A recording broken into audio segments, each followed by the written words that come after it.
Praise the living God. Maing buntag ka natong tanan. Palakpakan daw nato ang Ginoo kusog usab. Praise the Lord. Welcome to the house of the Lord. Praise God from whom all blessings flow. We would like to welcome ang mga basketball team nga na dinhi. Thank you for coming. Yes, palakpakan nato sila. Thank you. And of course, Ate Raquel Venjola is here, the mother of Ted. Welcome, Ate. We miss you. And of course, Angeline is here. And we miss you also, Angeline. And Kuya Eric. Yes, Kuya Eric is here. Kuya Eric Kalo. Ug ingna gyud inyong katupad, nalipay ko ka nakakaron. Ingna daw siya. Ayan. Tapos kaanindot sa imong dagway ni ining buntaga. Ayan. Tapos pwede high five na lang pod. High five daw, mga katupad. Praise the Lord. Thank you, Jesus. It's amazing how the Lord has given us this chance to be here in the church. Dili gyud dali no na kanang magdali dili sayon na magdali-dali tagbuntag kay para makaanhi gyud sa simbahan, and it's wonderful that the Lord has given us a great chance to be here diri sa Balay Alampuanan, where all of us can enjoy the presence of each other. Thank you very much. Kay gipakita na gyud no ang ato ang month-long activity for the church. And we'd like to apologize, no, wala atong announcement kay medyo nami problema sa mong laptop, tapos wala namo na-edit. But anyway, part of the announcement is this. So today is our Holy Communion service, since today is the first Sunday of the month, November. And so, pagka next Sunday, the way we praise the Lord, kaya nagka-day 1 ta, last Sunday sa Crystal Olympics, kinsa ang red team? Woo! Blue team! Blue, yes, yellow! And ang green.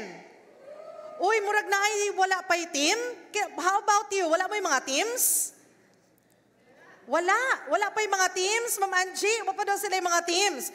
So, unya, dirita ninyo for day 2 sa atong Crystal Olympics. Sige, na daw, Crystal Olympics! Day 2 niya, and of course, 3-day prayer fasting nato, November 13 to 15. And the Sunday after that is our Thanksgiving Sunday, where nag-announce no, na since dili naman ta magpotluck, we would like to invite you to bring all kinds of fruits para ibutang nato diri sa atong altar, or anything that you want to give or to offer to the Lord in gratitude to Him, pwede nato dalahon. So that will be on the 3rd Sunday of November, mo na siya atong Thanksgiving Sunday. And of course, magpadayon ang atong blessed nights. We had good food, we have good music last 3rd Friday, no? And praise the Lord, kay nahitabo gyud na. Say it with me, blessed nights. Next month, or sa November 21, we will do again another blessed night. That is our Evangelistic Music Fellowship. And just like last Friday, himuon po na nato sa November 28, which is the Evangelistic Youth Empowered and Young Adult Worship Service. So kinsa dinhi ang mga young adults, gi-invite ta mo to be with the young people para we will experience God's presence together.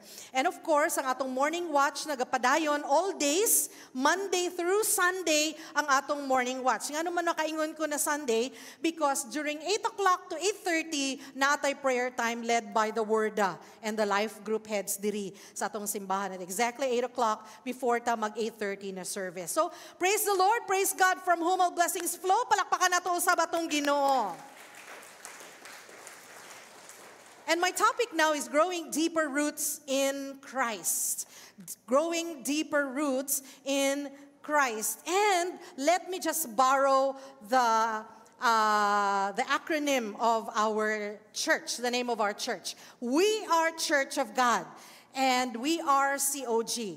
Ang roots sa ato ang denomination, grabe na gyud siya ka-deep, o grabe na gyud siya ka-wide, because it's been hundreds of years nga naa ang Church of God.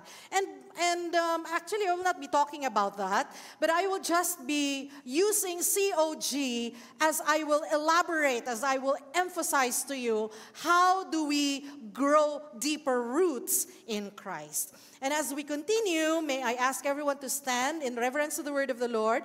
And for the purpose of contextualization, we will be reading verses 1 through 6, but I will just be emphasizing verses 1 to 3. Let us read it all together.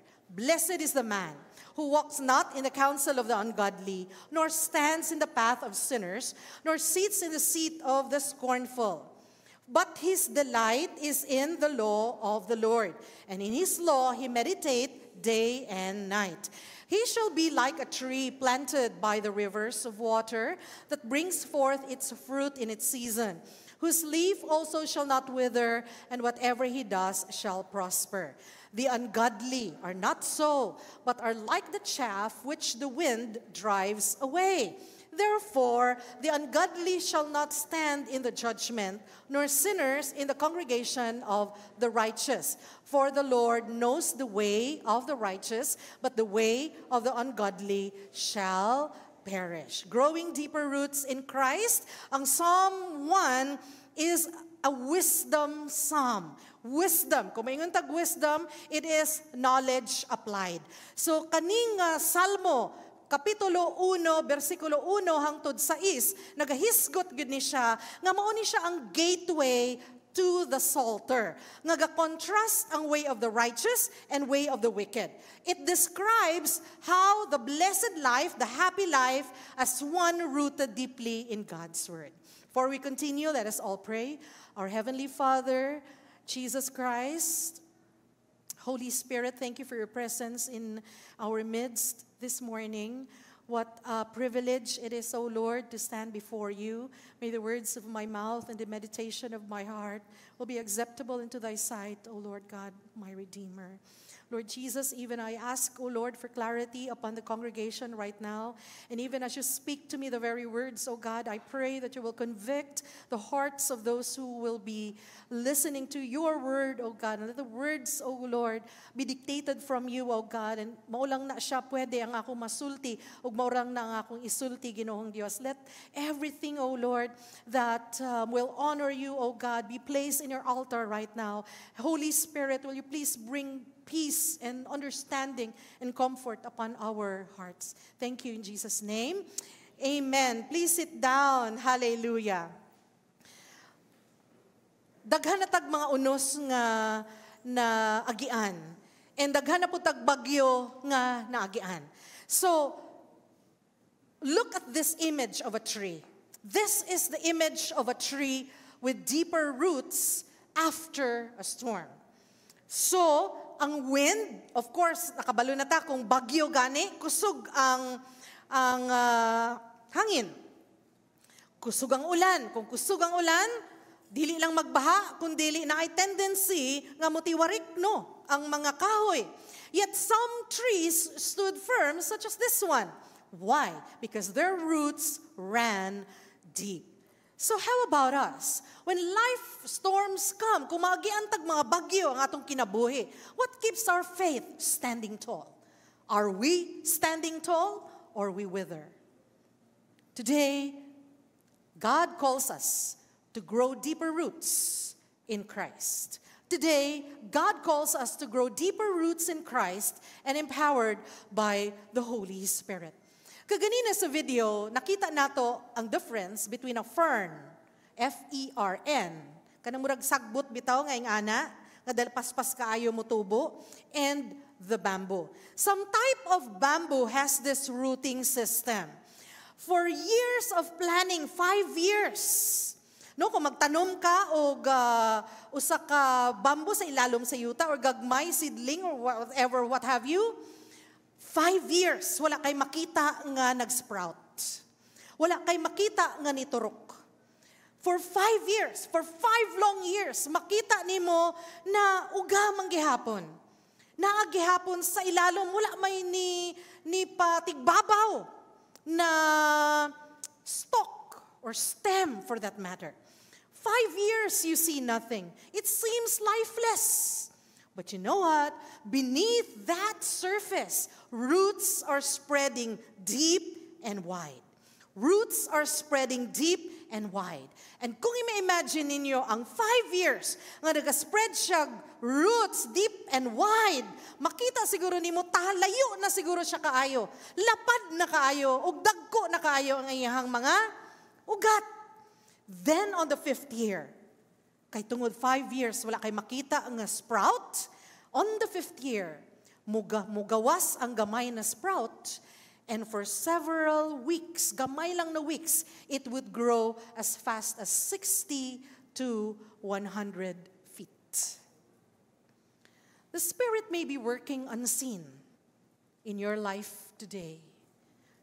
But the Lord is preparing you. That is why He is building deep roots for tomorrow's fruit. Ingnayin katupad. God is building deep roots. Ingnayin yung katupad. Sige, Ikson. God is building deep roots for tomorrow's fruit. Sige. Thank you. Salamat. Medyo luya lagi mo ron. Magluya lagi mo ron, no? But anyway, ang motivation video kaganina nag-ingon, even though 5 years, wala pa natubag imong mga pag-ampo. Even though 5 years, nagsige lang gyapon kag balikid, ang unos, grabe lang gihapon, and yung answer sa imong prayer, murag walay sprout, murag walay evidence nga tubag imong pag-ampo. Don't worry. Perhaps the Lord is building deeper roots. The Lord wants your faith to go stronger by building deeper roots within you for tomorrow's fruits. And so, Onisha, Church of God, this is our denomination. And let me emphasize COG, cultivating, obeying, and growing. For you to better recall, to easily recall what I will be talking about. How do we build or grow deep roots in Christ? It is in cultivating the Word, obeying the Spirit, and growing together. Now, in cultivating the Word, mabasa nato kaganina sa Salmo, Kapitulo 1, versikulo 1 hangtod 2. Unsay gisulti din ha? Blessed is the man. Kung moingon tag blessed, happy is the man. I think in different version, happy ang nakabutang. Blessed is the man who walks not. Wala naglakaw sa counsel. Pagtambag sa wicked, sa ungodly, nga walay Diyos. Nga wala nagalakaw sa counsel, sa ungodly, or naglingkod sa agianan. Nagtindog sa agianan sa mga makasasala. O naglingkod sa lingkuranan sa scornful. Scornful, when we say scornful, mauni siya ang a group of people who mock righteousness, who mock morality. Mauna sila ang mga scornful. Dili sila gusto nga mo hisgot ka or mo hisgot ka sa Ginoo. That's scornful. Kana nagabi-ay-bi-ay, kay ano po na iyahang istorya, Ginoo, Biblia. Those are scornful. A group of people who mock righteousness and morality in Jesus Christ. But happy is the one who delight themselves in the law of the Lord. Asa man nato makita ang law of the Lord? Asa man nato makita kung unsay gusto sa Ginoo na himuon nato? Sa Biblia, sa Scripture, sa Word of God. And those of us who delight reading the Bible, reading through and through the Bible, maugid na ang ginatawag na blessed, happy, blessed people. And we delight in the law of the Lord. Kung when we say delight, we meditate on it day and night. Night and day, day and night. Kina-meditate nato. Not because nagbasa ta kay tungod ginaihap ang atong SOAP, dili kay nagabasa ta tungod giingnan ko sa akong silingan or giingnan ko ni Sister Adele sa among Bible study group or giingnan ko sa ako ang life group head. No. It is reading the Bible, the law of the Lord, the Scripture, but with delight. Sa una, I remember, college man yata ko, dapit sa may Ateneo, naana siya yung Miami. Unsa na gani na karon, Lynn, Angeline? Avida na yata. Yan, diha. Oo. Nana siya Miami din ha. And most often, pag humana mo sa grueling time sa Ateneo, muadto ba diha, na ice cream house. Kanang barato lang ilang ice cream, then daghan kay scoop. And when we say mag-ice cream ta, pag magkaon kag ice cream, di ba na-delight? Murag mo, murag na-light bulb, murag na-comfort. Di ba comfort food, daw ang ice cream. So, when we say delight, lami kaya itong paminsar, lami kaya ang ato ang ginahuna-huna. Just like the Bible. When we read the word of the Lord, it must be a delight. And the Lord is telling us, this wisdom psalm is telling us, blessed is the man who delights in the law of the Lord. Blessed is the man who delight in the law of the Lord and meditate on it day and night. Mao na igsuon. Kami gud halos tanan nag-ingon gud diri, do your SOAP. Read your Bible, journal about it, and meditate on it day and night. And nga naman, because the soil of our roots, kinahanglan sige siya itil. Sa Bisaya ng til. Dapat permanente siya amuma, bungkal, nurture. Diba? Dapat yung ana. And staying planted in the scripture lets the Holy Spirit till the soil of your heart. Kaya ang cultivating the word means you till the soil of your heart so that the word of the Lord can take deep root. Kaya nga basig nagkaging na naigsuon ang soil. Basig nagkaging na siya. So kinahanglan yun na nato, I believe sa high school pata, di ba natay sa high school, it shows my age, I'm 54. So katong nag-high school ko sa Holy Cross, naagyod mi ka ng garden. Di ba ka mo na-experience mo nga na dapat na garden? And then ingnan gyud ta sa atong PE teacher, PE ba? O homeroom? Science, PE. Sa atong PE na teacher naunsa na to inyong garden, basig ni tibugol na tong mga soil dito. So kinahanglan i-till na to. This is like the word of the Lord. It is to till the soil of our heart so that ang word of God can take deep roots. Kaya usahay, di ba, ang yuta na kanang daghan bitog kagang, lisod yung kayo na musulod ang roots. But staying planted in the scripture will let the Holy Spirit till the soil of our hearts. And deep roots require good soil. And the Word of God is the nourishing soil that feeds our spirit. And we as a family, naga-devo bata, naga-istorya bata about Word of the Lord. When our families read the Word of the Lord, it becomes our daily nourishment. Families grow deep when they make the Word their daily sustenance. Tinuod yun na daily yun. Mga ganing ginatawag na SOAP kasi daily siya dapat. Daily dapat nato siya ginahimo. And the blessed life begins with a heart that delights in God's holy word. Hallelujah. And the Holy Spirit will illuminate the word. Kana bitong light bulb. With the Holy Spirit, tabangan ta to understand.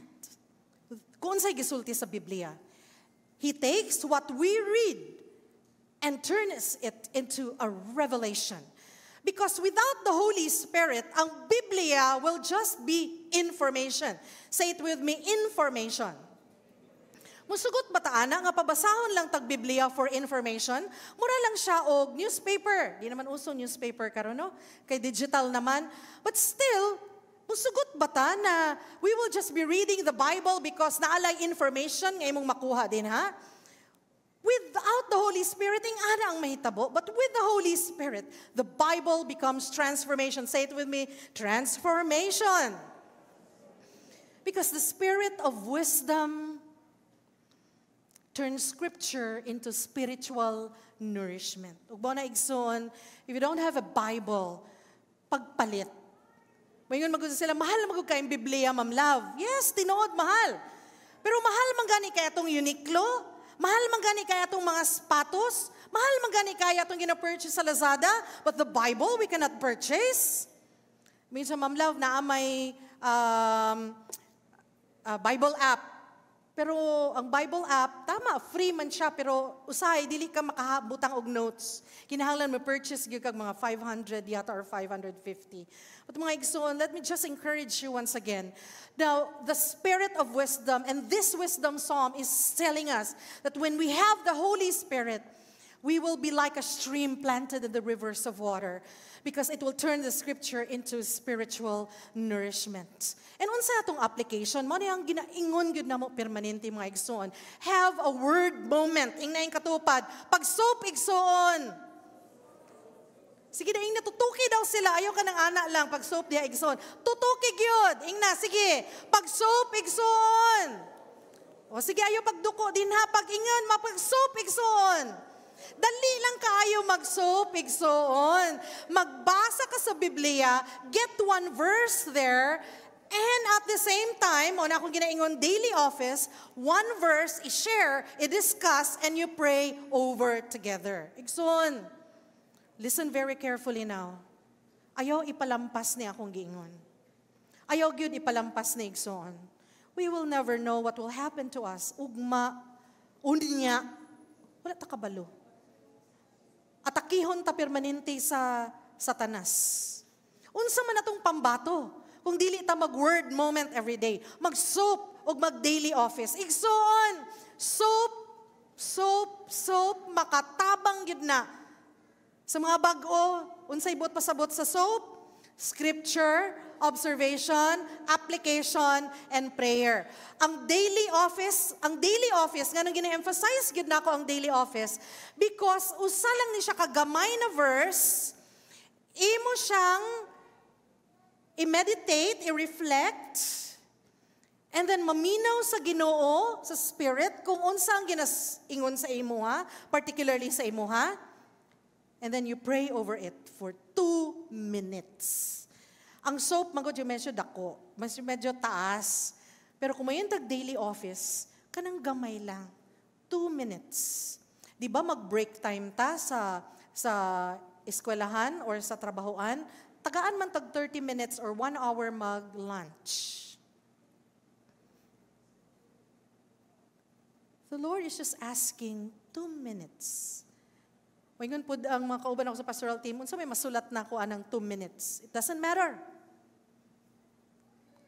Pero maski pag 1 minute that you will ask the Holy Spirit, unsa imong ginatudlo sa kuha karon? Unsa imong ginatudlo sa kuha? Nganong kani nga verse man gyud ang imong gipadala sa kuha? Have a word moment. Cultivate the word. Have the daily office. You share one verse, discuss and pray over it. And at the same time, obey the Spirit. Wisdom deepens when we delight in the Word of God, not just reading it. And allowing the Holy Spirit will make the Scripture alive, turning knowledge into wisdom and wisdom into intimacy with Jesus Christ. Di ba ang wisdom, mo na akong giingon kaganina, applied knowledge. Ang Biblia, when we reflect on this, ano ba akong balibo? When we reflect on the word of the Lord, the Spirit will help us understand what we are reading. And at the same time, di ba what is prayer? Kaganina nag-ask na ako na, what is prayer? Tell me, what is prayer, Ma'am Ses? What is prayer? Inilin, what is prayer? Prayer is talking to God. Mo yung giningon nila. But we have a better definition. Prayer is a communication with God. Now, ang communication, okay, kita tanan na, ay English man na subject. Communication is one way lang ba? 2-way. It's a 2-way process. Dapat, kung musturya ko, na ay feedback. Now, prayer is communication, not only talking to God, not only giving what we need. Sige lang tagpaampo, Lord, ganahan, tagay ko ani, ingani ana. Not only that, it is also being silent and listen. Mo nang kagwapo sa daily office. Because in the daily office, tagaan kag time to listen. And your listening skill will develop. The Spirit breathes life into the Word, transforming information into revelation. Kabalo ba mo nga ang obedience separates the wise from the foolish? Kinsa ang gusto ingnon nga you're a foolish? Let's say foolish sa Bisaya. Unsay Bisaya sa foolish? So ikaw nag-ingon ana. Kung dili ka mo obey, I'm sorry Sister Annalyn, just an example. Kung dili ka mo obey sa Holy Spirit, kung unsay gisulti niya, unsay tawag sa atoa. And that is why the Lord is telling us we should obey the Spirit. Kung unsay gisulti sa Biblia, by the power of the Holy Spirit, as we are empowered by the Holy Spirit, we will obey the voice of the Spirit. Because obedience separates the wise from foolish. We obey the promptings of the Holy Spirit. It's not just hearing the word, but living it out that deepens our roots. Because the Holy Spirit empowers us to walk differently, reject ungodly influence, and follow divine direction. Because the Holy Spirit will turn conviction into action and discipline into delight. And growing roots is not instantaneous. Dili siya automatic. Ingnan niyo katupad, dili matic. Dili gid siya matic. Tinuod yun na, it's not instant, it's not automatic, it's a daily walk of faith and obedience. If we have faith in someone who knows he will help us to arrive this destination safely, then we have to obey. Dili man pud ta maka-obey kung dili ta motuo nga tama ang ato ang padulngan. If we have faith in someone, akong balikon, who knows, who we know that he will eventually help us to arrive in our destination safely, it's easy for us to obey. And again, let me just repeat that. Being wise, rather, obedience separates the wise from the foolish. Because why? It is a daily walk of faith and obedience, maski glisod. If you have the Holy Spirit, it will give power. It will give us power to continue. The Spirit strengthens us in weakness and helps us to bear fruit even in dry season. Naagay mga moments nato igsuon nga dili pirmi kanang haruhay. Dili permanente nga masagana. Naagay mga times na dry. These are the turmoil. These are the challenges of life na inevitable. Inevitable, which means dili ma-avoid. Tungod kay naapata sa fallen world, we are just human beings. We undergo several challenges sa atong mga relationships, sa bana og sa asawa, relationship sa parents og sa mga anak, relationship para sa mga igsuon, relationship sa mga amigo-amiga, daghan kitag mga challenges, and we end up frustrated, discouraged, and dry. But if we have that spiritual nourishment every day, with the Holy Spirit strengthening us in our weakness, it will help us bear fruit in dry seasons. And unsa ang pwede nato application niini sa atong pag-obey sa Holy Spirit? It is to ask and pray to the Holy Spirit, to tell us and ask Him, Lord Jesus, Holy Spirit, guide my step in order for me to grow to bear fruit. Psalm 1:3, He is like a tree planted by the streams of water, rivers of water. Mauni siya ang atong source. Wala tay lain na source kundi ang Ginoo. He will be like a tree planted by the streams of water, which yields its fruit in season, and whose leaf, singular lang di ay, does not wither. Kaya ang true growth, igsoon, ang tinud-anay na pagtubo takes time. Dili gid siya matik. It takes time. And basig 5 years ang imuhang pagtubo. kay nagadeepen pa imuhang roots. Basig 5 years, gikuso-kuso pa ka, Sister Princess, sama nako. Gikuso-kuso pa ka, kay para mo deepen imong roots. Dili na ka matarog kung mas dako pa na unos ang maabot sa imong kinabuhi. And that is why I need to be prepared. Also, Sister Princess, di ba? Sa itong mga ginistoryahan sa Morning Watch. So, I need to be prepared. And perhaps kamo igsoon, ginapreparar mo karon. Siguro 5 years, 10 years, daghan kayo mo gusto, nga ginaampo sa Ginoo, yet niingon ang Ginoo, wait. Nagatubag, pero basig wait. Di ba? Basig wait. Ayaw lang po ng no, Lord. Basig pwede mo bargain, Lord. Ayaw lang no. And kabalo mo, napay ka ng mas maayo nga tubag sa Ginoo. It's not yes, it's not no, it's not wait, but it's something better. Something better ang iyang tubag. Kay kita manggod, human being, we are limited. Pero ang Ginoo, limitless. We are finite being.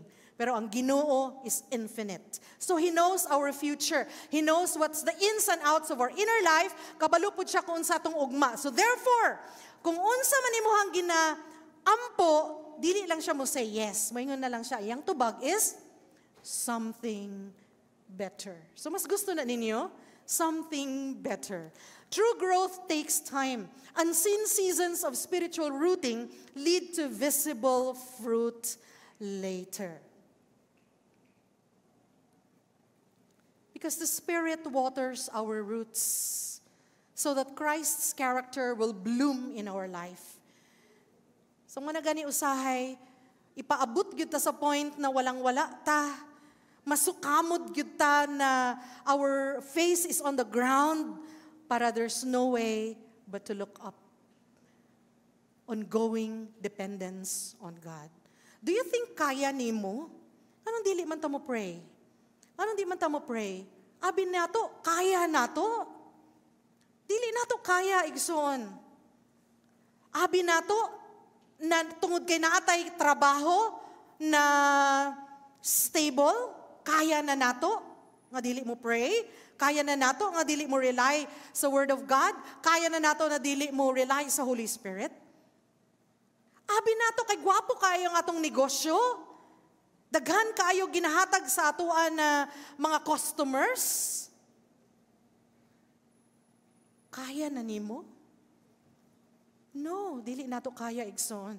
And that is why we need the word of the Lord to strengthen us, and at the same time the Holy Spirit, because the Spirit waters our roots, ang character ni Jesus Christ mo bloom sa atong kinabuhi. No wonder ang bamboo, 5 years nga walay sprout, pero after 5 years, on the 5th year, paspas kay mo saka. From 60 to 100 feet ang iyang saka in just a matter of weeks. Kasi pwede na to na application ni ini. We should stay planted in the presence of the Lord. We should grow strong and fruitful even in dry season. And we should look for one way this week to serve or bless others. Kaya nga no, ang fruit grows when we pour out of love. Igsoon, unsay makapa-truncate, kanang makapahinder, makapastop, makapadugay sa pagtubo?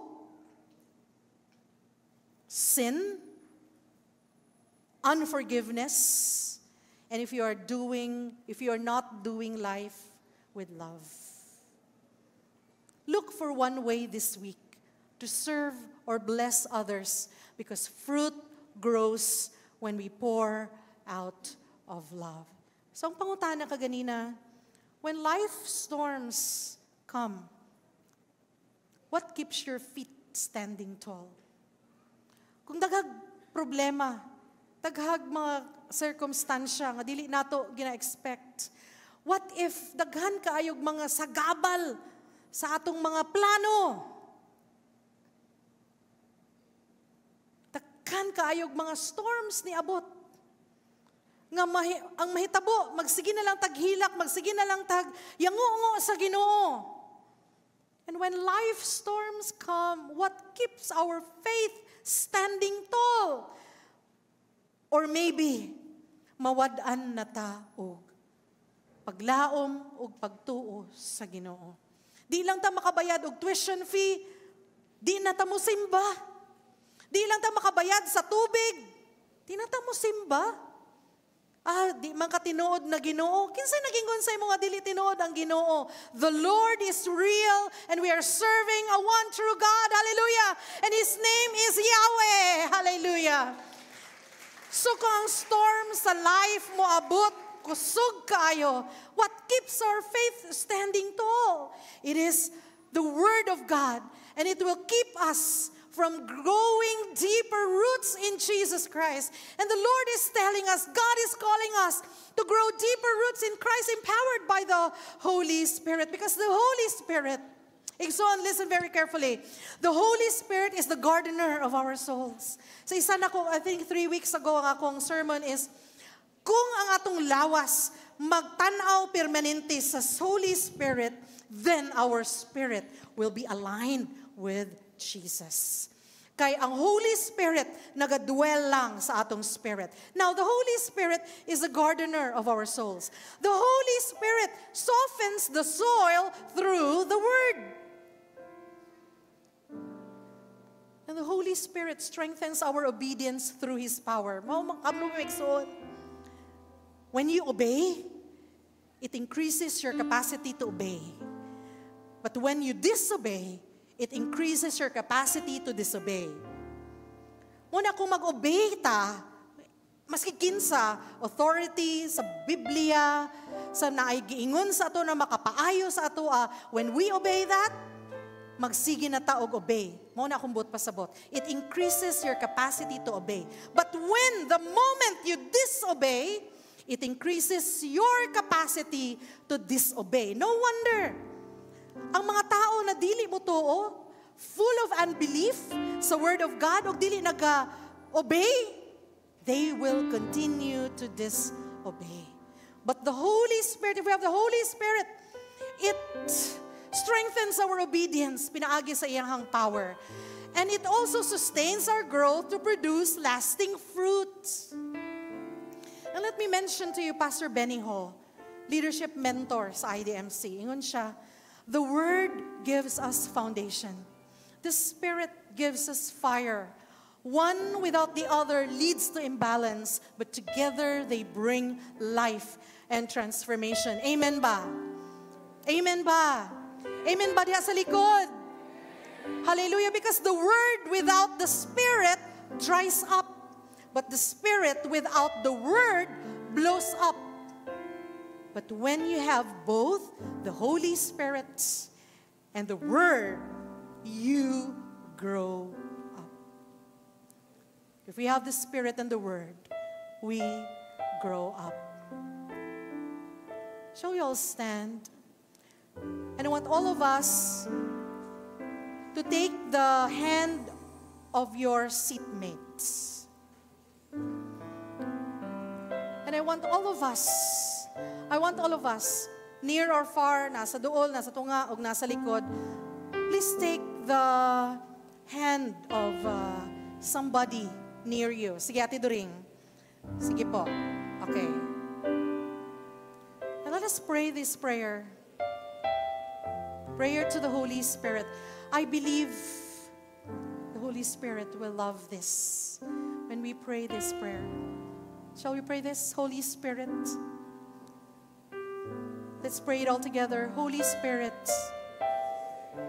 deepen our roots in Christ and make our families trees of blessing, planted by your streams. Holy Spirit, help us to cultivate the Word, obey your voice, and grow to bear fruit that glorifies Jesus Christ. Our Father and our God, we thank you for teaching us and tutoring us this morning. The Holy Spirit will help us in our weakness. How many times, Lord God, we fail? We fail to read your word. How many times we fail you with our promises? Our promises become broken. And Holy Spirit, we pray that you will deepen our roots and help us. Help us to obey your word and obey your spirit. And mga igsoon, the Holy Spirit will help us love Jesus. And as we sing this love song to Him,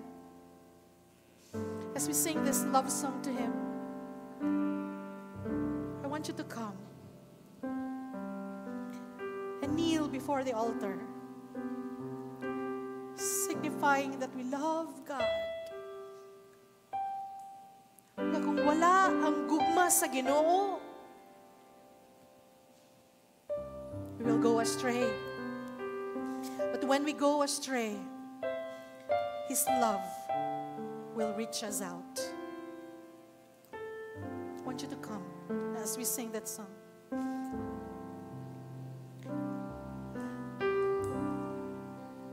I've ever wondered. Let's come. Let us kneel before the Lord. How much I love you. Every day I stand in your presence, giving all to you. Please come and let's kneel down before the Lord. I never want to be far away from you. When I go astray, I find your love reaching out to me. Jesus, I'm in love with you. Jesus, I'm in love with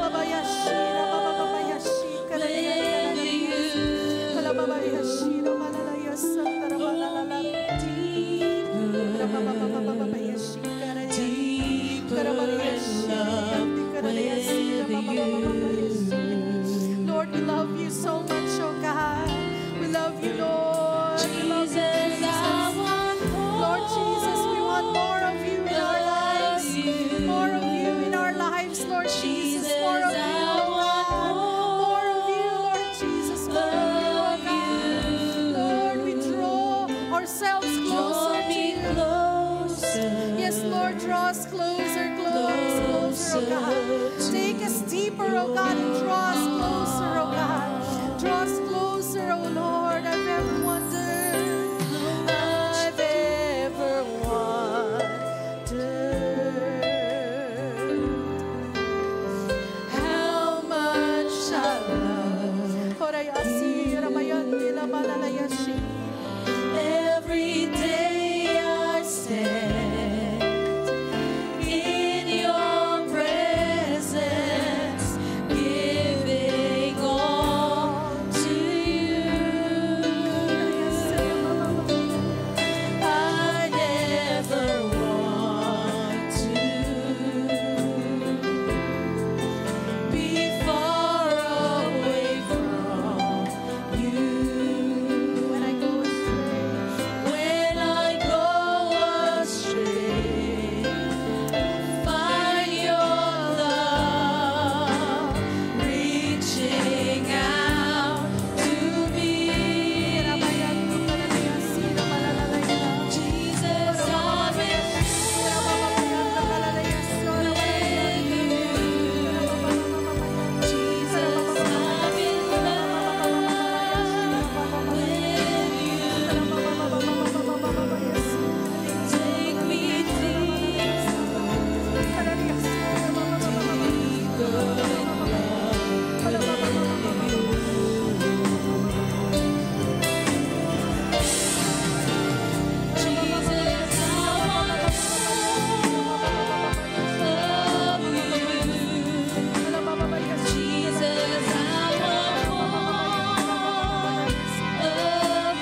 about time to give our substance, a portion of our income to our God.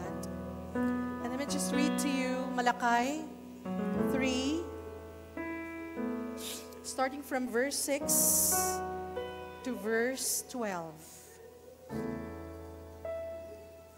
For I, the Lord, do not change. Therefore you, O sons of Jacob, are not consumed. From the days of your fathers you have turned aside from my statutes and have not kept them. Return to me, and I will return to you, says the Lord of hosts. But you say, how shall we return? Will a man rob God? Yet you are robbing me. But you say, how have we robbed you? In tithes and offerings. You are cursed with a curse, for you are robbing me, the whole nation, of you. In verse 10, bring the whole tithe into the storehouse, so that there may be food in my house. And test me now in this, says the Lord of hosts, if I will not open for you the windows of heaven and pour out for you a blessing until it overflows. And 11, Ikson, nagingon, then I will rebuke the devourer for you, so that it will not destroy the fruit of the ground, nor will your vine in the field cast its grapes, says the Lord of hosts. And in verse 12, all the nations will call you blessed, for you shall be a delightful land, says the Lord of hosts. Hallelujah. Sige, pataas na to atong tithes and offerings, maigsoon, as well as our hands.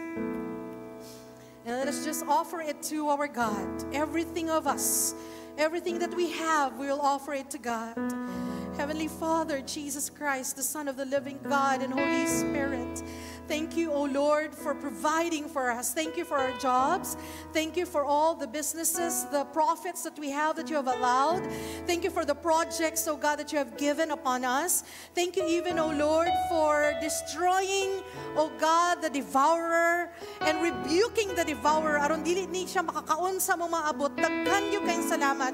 Thank you, Lord, sa abot sa among mga farms. Thank you kay Ginoo sa business nga imong gi-entrust sa amo. Daghan yu kayong salamat, Lord, kay na mabungahon gyud kani. And Lord, sa portion gyud ni gamay lang kay na portion nga imong ihatag sa imuha. Just 10%, oh God. Lord, we will give this to you. We'll sacrifice it, oh God, as a token of our love to you, oh God. And Lord, we pray that the 90% nga nabilin sa mga Ginoo, ikaw magpilo-pilo ni ini for the good of the kingdom and for the glory of God. Thank you, Lord, for what you have done. In Jesus' name, everybody will say amen. And please come and place your tithes and offerings as we sing the song, Walang Hanggang Magpupuri Sa'yo. Walang hanggang magpupuri sa'yo.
Lord Jesus Christ, the love of God, and the fellowship of the Holy Spirit will be with us. Go in peace to love and serve the Lord. In the name of the Father, and of the Son, and of the Holy Spirit, and all the people of the Lord will shout, Amen and Amen. Maigsoon, day 2 nato karon ha, diri sa